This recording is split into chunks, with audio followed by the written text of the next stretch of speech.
You didn't grow up, your price tag did. $70 for games you once bought at $20. $20 for downloadable content that barely lasts an hour. $100 to relive a console that gave people migraines in 1995. Nintendo isn't selling games anymore. They're selling your childhood back at a premium. And today, we've got receipts. Donkey Kong Bonanza dropped a nostalgia DLC, DK Island and Emerald Rush, for $20. That's the cost of an indie game with 30 hours of content. For one evening's add-on, Pokémon Legends ZA is worse. $70 for the base game, $30 for DLC, and if you want Mega Stones on time, you'll need an active Nintendo Switch Online subscription, tied to ranked battle seasons. Stack it up, $70 base plus $30 DLC plus $12 Nintendo Service Online, that's $112 for what used to cost $50 full package back in 2004. And then there's Mario Kart World, $79.99. I mean, that's anchor pricing. You set the new high at $80 so that $70 feels merciful by comparison. Once $80 exists, your brain already starts treating $70 as a bargain. That's the play. Raise the sticker, gate the features, limit the window, sell the memory, and the worst part? Emulators like Dolphin have been running Galaxy at 4K 60 frames for years, for free, with better features than the official port. I mean, compare that to Resident Evil 2 Remake, a full rebuild at $60. Other publishers add value, Nintendo adds margins. For context, Hollow Knight Silksong will cost the same $20 and deliver 30 plus hours. That's the difference. Indies price to scope and Nintendo prices to nostalgia. In 2004, Pokémon Colosseum gave you everything. Story, endgame, multiplayer for the $50 flat fee. So now you've seen the receipts. Galaxy at $70, Donkey Kong's $20 nostalgia tax, Pokémon at $112 for a full run, Mario Kart at $80, but don't make the mistake of thinking that these are just random price spikes. This is a playbook, a strategy Nintendo's been running step by step for years. Play number 1, artificial scarcity. Let's start with the vault trick. Super Mario 3D All-Stars, 3 classics at $59.99, released September 2020, delisted March the 31st, 2021. 6 months. That's all you got.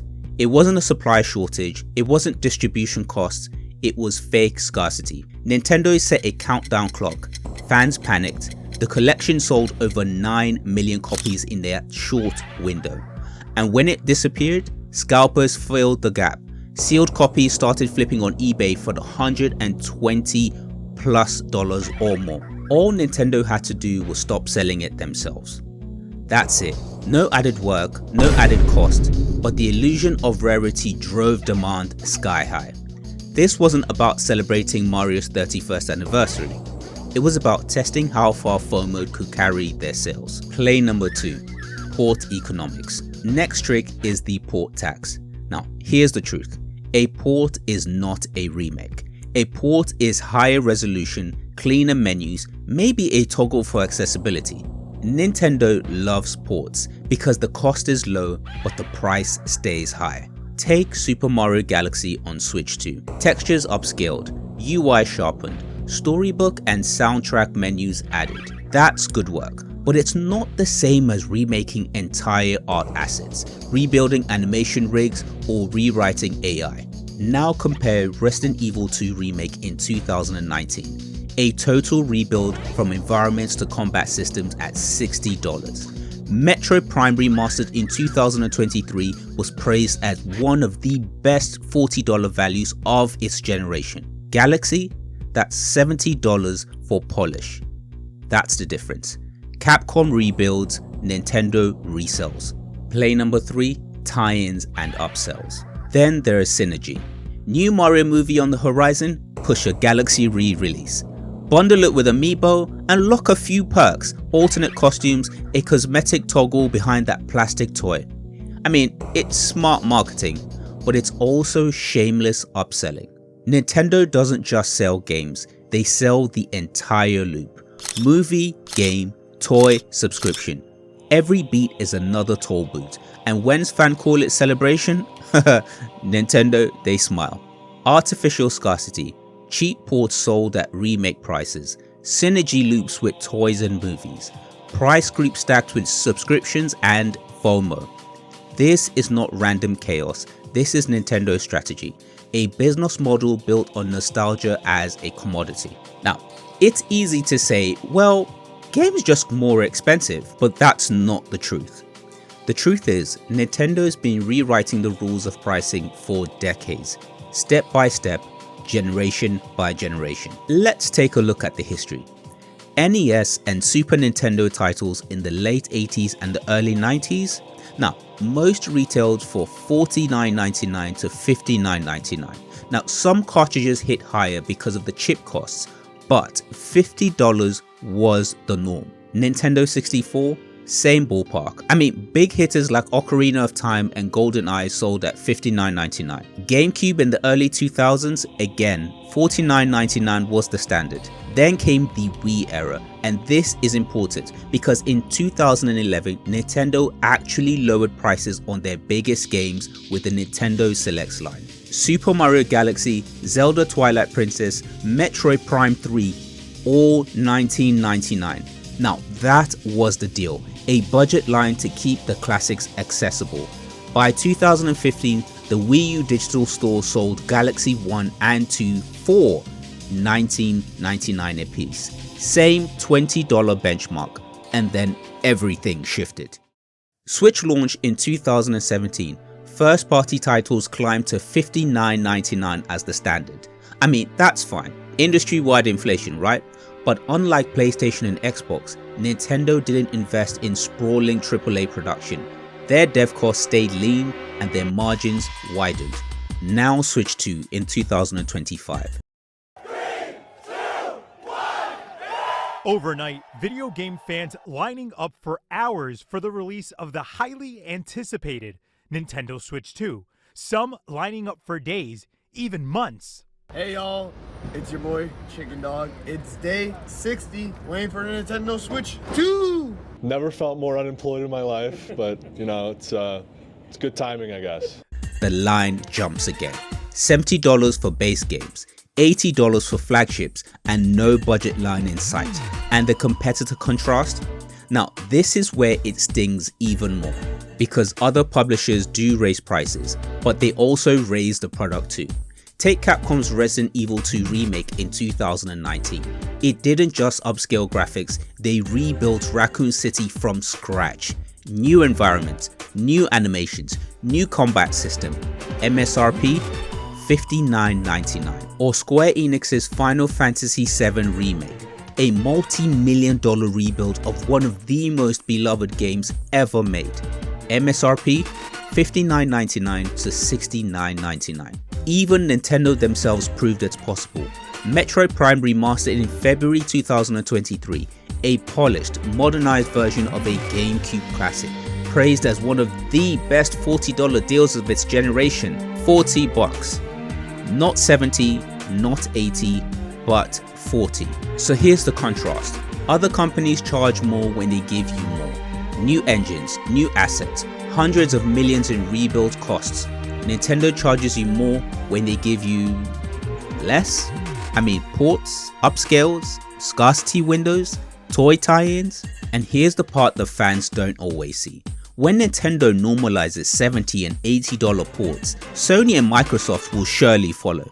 I mean, if Nintendo can get away with charging $70 for Galaxy, I mean, why wouldn't PlayStation charge $70 for The Last of Us Part 1 remake? Why wouldn't Microsoft test $80 for Forza bundles? Nintendo isn't just raising their prices, they're setting the anchor for the entire industry. This is the bigger picture. From $20 budget lines, to $70 nostalgia taxes, to $80 anchors shaping the market. Nintendo didn't just drift with the industry, they dragged the industry with them. Every playbook has a consequence, and Nintendo's, the fallout lands squarely on the fans. What happened next? The resale market exploded. Copies that launched at $60 were flipping for $120 to $150 sealed. Fans desperate to preserve their childhood memories ended up feeding scalpers, not developers. And Nintendo, they didn't lift a finger to stop it. In fact, the delisting created the secondary market. They didn't profit from the Scalpers markup, but they engineered the scarcity that made it possible. That's not game preservation, that's creating artificial demand, then letting the sharks circle. People aren't stupid, and Nintendo fans, they noticed. Social media blew up during the 3D All-Stars countdown. Petitions called it anti-consumer. Comment section filled with, "Why would you delist a digital game?" The backlash wasn't just noise, it was fear. Fear that beloved games would disappear into a vault forever unless you paid on Nintendo's schedule. And the anger didn't stop there. When Mario Kart World hit $79.99, forums lit up. $80 for Mario Kart and the Pokémon ZA ladder? Fans posted the mat threads breaking down the cost. Every time, the same pattern. Fans complain, Nintendo ignores, prices hold. And here's the uncomfortable truth. Pirates will often deliver a better service than the people you pay. Take Super Mario Galaxy on Dolphin Emulator. Fans have been running it at 4K 60 frames per second for years. Widescreen hacks, texture mods, controller remapping, all free. Meanwhile, the official Switch 2 bundle caps at $70 with fewer features than the free version. Emulation communities, they've preserved the full Virtual Boy set at 22 worldwide. This happened decades ago.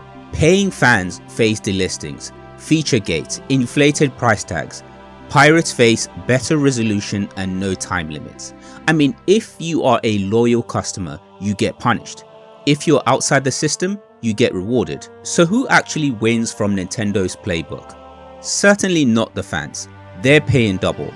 Not the preservationists. They're completely locked out. The winners are, you guessed it, Nintendo and the Scalpers.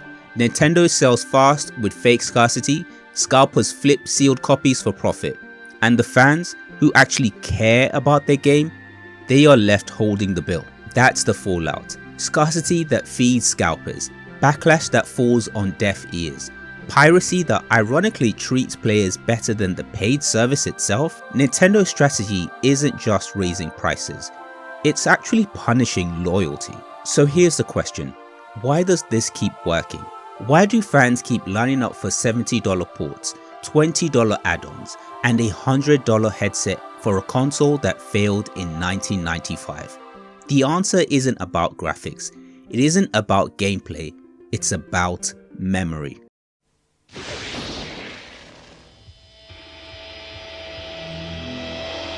Nothing prepares you for the amazing new Super Nintendo Entertainment System. You won't believe the power. You won't believe the control. You won't believe He's the back. He's here. He's in the Super Mario bundle. 5 Mario games in one pack, and everything to play for around $99.99. You can't get more Mario than this. Nintendo doesn't price their games. They price your memories of them. That's why Super Mario Galaxy at $69.99 doesn't get sold as a port. It gets sold as, remember 2007? The first time you ran across the planetoid? The first time the orchestra swelled and you felt like Mario had just gone cosmic? They're not selling you polygons. They're selling you the feeling of playing that moment again. This isn't new. I mean, Disney built an entire empire on it. In the 90s, they invented the Disney Vault. They'd release The Lion King on VHS, then pull it, make you wait, bring it back 5 years later, now on DVD in limited run. I mean, fans bought it every cycle because they were afraid of missing their childhood.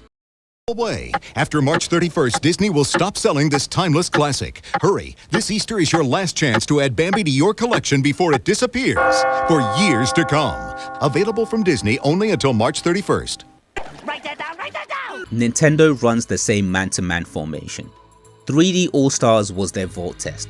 Delist fast, drive fear, then drip feed the parts back at higher margins. Scarcity not as an accident, but as a design choice. And it's not just the games, it's the entire loop. Movie releases spark game re-releases. Games tie into Amiibo. Amiibo unlocks in-game perks. Perks are timed with DLC drops. I mean, it's not a store, it's a cycle. Vault, relaunch, tie-in, merch, anchor price. Every step is another way to turn your nostalgia into cash. Nintendo is literally setting headaches from 1995 and the market is lined up. That's why it stings. When you're paying $70 for Galaxy, you're not just paying for resolution bumps. You're paying because you want to sit next to your child and say, this was my childhood. This was my Mario. And that's something that I can sincerely speak to. Nintendo knows that. They monetize that. They don't sell games, they sell memories. And once you understand that, everything makes sense. The fake scarcity, the limited runs, the drip-fed add-ons, the $80 anchor, it's not incompetence, it's design. Nintendo isn't asking how much is the game worth. They're asking how much is your childhood worth to you? And the answer apparently is a lot. Let's get one thing straight. Gamers aren't allergic to paying, as I've said before. When the work is real, when the value is obvious, fans will line up, they'll throw down cash, and they'll celebrate it online. Nobody complained when Resident Evil 2 Remake dropped at $60. Nobody flinched when Final Fantasy VII Remake hit $70. And nobody balked at Elden Ring being a full-priced release. Why? Because the effort matched the sticker. You could feel the value. Or look at the indies. Hollow Knight, Hades, Stardew Valley, $20 to $30 each. Hundreds of hours of content. Fans didn't just buy them, they evangelized them. Gamers don't hate spending money, they hate being treated like fools. So here's the fix. Here's how Nintendo could keep making billions without burning trust. Number 1. Be honest about scope. If it's a port, just call it a port. Just price it accordingly. $30 or $40 for polish, not $70. Number 2. Bundle smarter. If you're going to sell Galaxy 1 and 2 for $70, sweeten the deal and include, I don't know, art book, PDFs or something. Include the orchestral soundtrack in the app. Include behind the scenes developer commentary. Give the fans extras for goodness sake, not excuses. Number 3. Stop the fake scarcity. Stop delisting digital games that cost you nothing to distribute. If you patch them for new hardware, just keep them on sale. Scarcity theater burns trust faster than anything else. Number 4. Price DLC to content. I mean, if an add-on is a 90-minute nostalgia lap, just price it at $10 for goodness sake. Save $20 tags for expansions with new mechanics and several hours of content. I mean, we're not stupid, we can tell the difference. And last but not least, quit gating features behind subscriptions. I mean, if you want to push Nintendo Switch Online, I mean, that's fine. But boost it with perks, cloud saves, community events. But don't lock competitive rewards like Megastones behind timed seasons. That's not engagement, that's just punishment. Like many things in life, the fix isn't complicated. Just be honest about scope. Bundle smart, stop delisting and price DLC to scope. Don't punish with subscriptions. Do these things and you'll keep the money and the respect. So let's put it all together. The receipts, the playbook, the fallout, the psychology. Galaxy 1 and 2, once $20, is now bundled at $70. 3D All-Stars sold for 6 months, then delisted forever. Donkey Kong Bonanza, a $20 nostalgia tour booth. Mario Kart World, anchoring the market at $80. Virtual Boy, back from the dead and at $100 for a headset and drip-fed library of failures. And sadly, it works, because it's not really about the games. It's about you and your childhood, your memories. Nintendo isn't charging for resolution bumps, they're charging for the feeling of 2007, of opening that Wii box, of seeing Mario spin across the galaxy for the first time. And we see it, we feel it. That's why petitions flood, that's why memes fly, loyal customers get punished, pirates get rewarded, scalpers get rich. And Nintendo just smiles because the checkout cleared. But here's the kicker. It doesn't have to be this way. So here's the verdict. Nintendo didn't remaster the games, they remastered the checkout. They didn't preserve your childhood, they packaged it, priced it, and sold it back to you with a smile. And as long as we keep lining up, as long as we keep swallowing that nostalgia tax, this isn't just Nintendo's future. It's the future of the entire industry. So the question isn't, will Nintendo stop? The question is, when do we? And until the line gets drawn, they'll keep charging more for less. But this episode is just the start, because the Galaxy Bundle, the Donkey Kong DLC, the Virtual Boy joke, those are only chapter 1. The lawsuits, the community shutdowns, the Joy-Con drift cover-up, those are all waiting in the next episodes. And if you want the full picture of how Nintendo turned from the company that defined our childhood into a corporation that's bleeding it dry, click right here for the How Nintendo Betrayed You playlist. And please like and subscribe because it really helps the channel. And remember, this wasn't the last betrayal. This was just the beginning.